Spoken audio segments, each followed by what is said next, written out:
매일 아침 하나님과 함께 누리는 하늘의 양식 오늘 만나.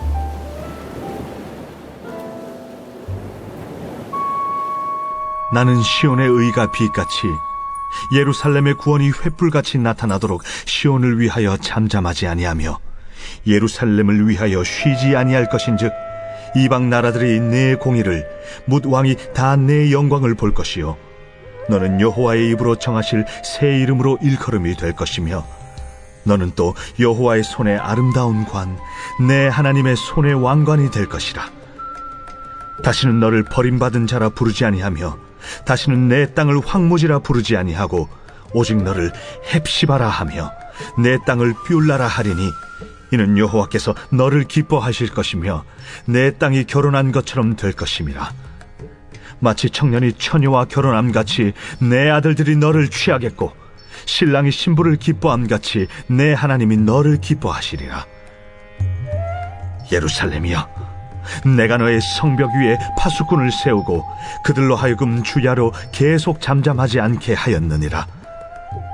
너희 여호와로 기억하게 하시는 자들아, 너희는 쉬지 말며 또 여호와께서 예루살렘을 세워 세상에서 찬송을 받게 하시기까지 그로 쉬지 못하시게 하라.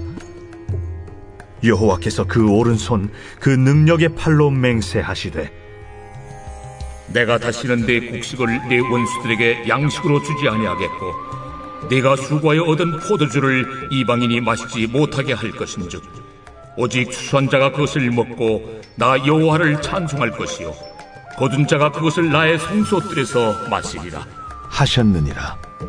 성문으로 나아가라. 나아가라. 백성이 올 길을 닦으라. 큰 길을 수축하고 수축하라. 돌을 제하라. 만민을 위하여 기치를 들라. 여호와께서 땅 끝까지 선포하시되 너희는 딸 시온에게 이르라. 보라, 내 구원이 이르렀느니라. 보라, 상급이 그에게 있고 봉이 그 앞에 있느니라 하셨느니라.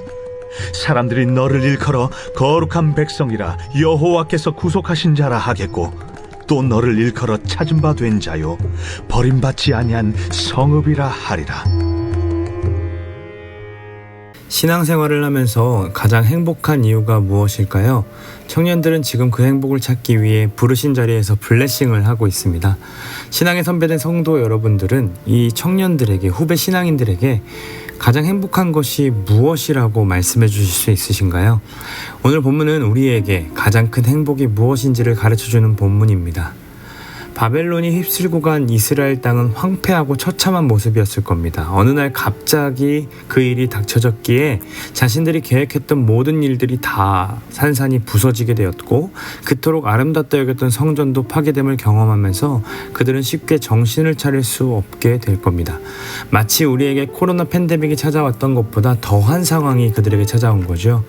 그런 그들에게 하나님께서 이사야를 통해 예언하시고 선포하십니다.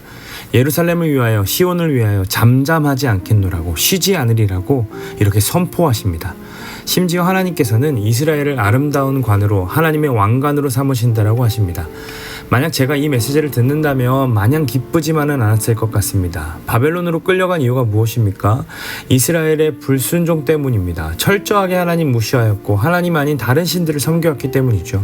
그런데 하나님께서는 마치 모르시는 것처럼 내가 너를 구원하기 위해 쉬지 않고 있다, 잠잠하지 않겠다라고 약속하십니다. 심지어 너를 아름다운 관으로 삼아주시겠다는 이 말씀, 마땅하게 여겨지지가 않았을 것 같아요.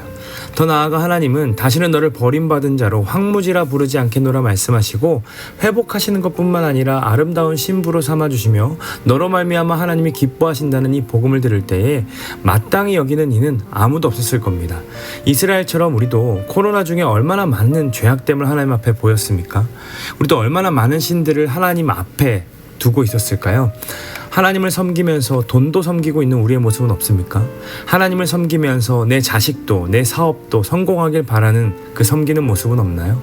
하나님의 영광을 위한다고 말하지만 사실은 다 내 영광, 내 자랑을 위하는 것이었음을 이번 코로나를 통해 깊이 점검할 수 있는 시간 아니었습니까? 그런데도 하나님께서는 아무것도 모르시는 것처럼 우리를 신부로 맞아주시고 너를 기뻐하리라 말씀하십니다. 그런데 성경은 계속해서 이것이 당연하다고, 우리가 하나님의 자녀가 된 것, 우리가 하나님의 신부가 된 것이 당연하다고 말하고 있습니다. 무엇 때문에 당연하다고 말합니까? 오직 예수 그리스도의 십자가 구원으로 인함입니다. 우리가 생각할 때 우리 자신은 구원받을 자격이 하나도 없습니다. 그러나 성경은 우리의 자격이 아니라 예수님의 피로 우리를 구원했다라고 얘기합니다. 즉 예수님의 전적인 공로요, 전적인 은혜인 거죠. 이것이 바로 그리스도인 된 우리가 누려야 하는 가장 큰 행복인 겁니다. 세상은 늘 자신이 성공하는 자격이 마땅함을 드러내고 싶어 합니다. 성공을 위해 자기를 어필하고 성공을 하게 되면 자신의 의를 드러내고 자신이 성공한 비결들을 드러내죠. 그리고 또 많은 자들이 그들이 드러낸 의를 보고 비결을 보고 따라가고자 합니다. 다 이 논리로 흘러가요. 보십시오. 아침에 하는 프로그램들을 통해 허리 디스크에 대한 이야기를 하면서 고친 사람들의 사례를 이야기해주고 운동법과 식용법을 알려주면 금세 우리는 그에 맞는 운동기구와 식품들을 사서 먹고자 합니다. 또 어떤 사람이 주식을 투자해서 마이너스 통장에서 성공했다는 사례를 들으면 그가 하는 말을 누구보다 더 집중하여 들어서 내가 투자한 주식도 그렇게 성공되기를 바라며 따라가죠. 이처럼 세상은 성공을 위해 쫓아가고 성공하면 의를 드러내고 또 그 자랑과 의가 마치 내 것이 될 수 있다고 희망 고문을 하고 또 다른 사람들이 쫓아와 살도록 만듭니다. 그들이 말하는 바가 맞을 수 있습니다.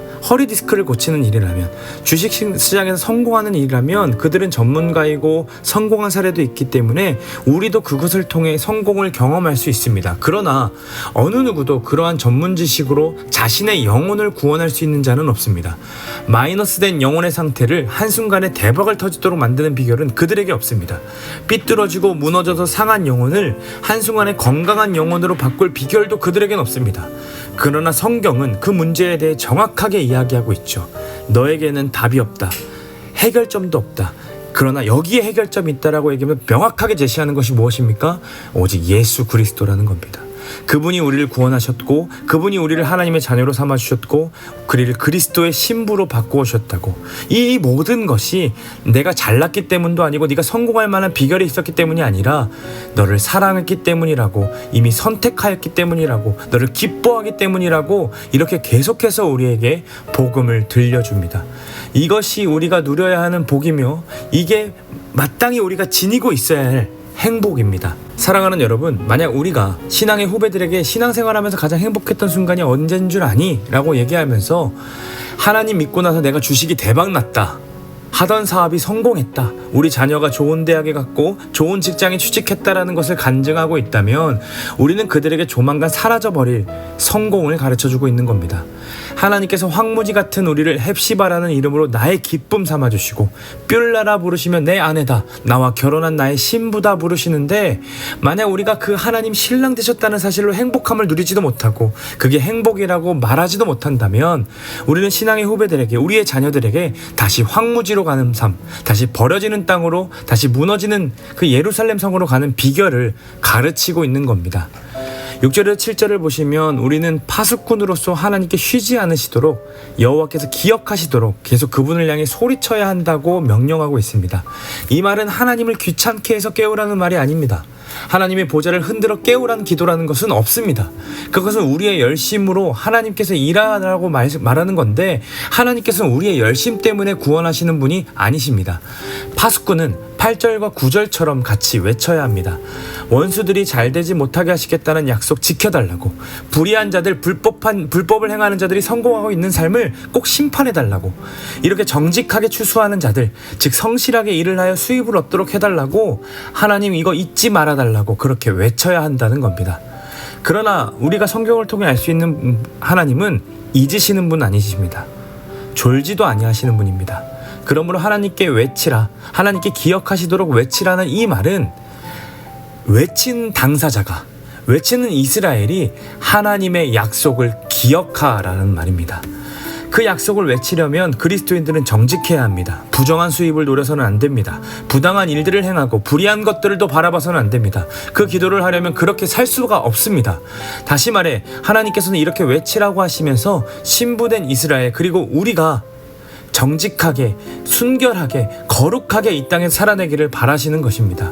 그렇게 살 때 하나님께서 11절의 말씀처럼 분명한 보험과 분명한 상급이 있다라고 말씀하십니다. 그 상급이 무엇일까요? 12절입니다. 사람들이, 안 믿는 사람들, 하나님을 모르는 사람들이 너를 일컬어 거룩한 백성이라 부른다. 하나님의 구원받은 자들이 저들이구나. 저 사람들 진짜 하나님 믿는 사람 같다. 이런 인정을 받게 된다는 겁니다. 이게 상급이라 하시니 여러분 서운하십니까? 만약 서운하시다면 눈을 들어 나의 죄를 짊어지고 십자가에 죽으신, 나에게 그리고 신부의 옷을 입혀주신 그 예수 그리스도를 바라보십시오. 이 모든 것들이 다 은혜임을 깨닫게 될 것입니다. 오늘 본문을 통해 하나님 우리에게 물으십니다.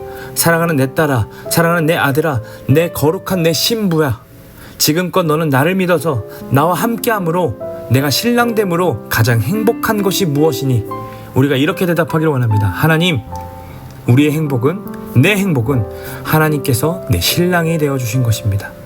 이것이 오늘 하루 순간순간마다 하나님께 드리는 고백되기를 간절히 소망합니다.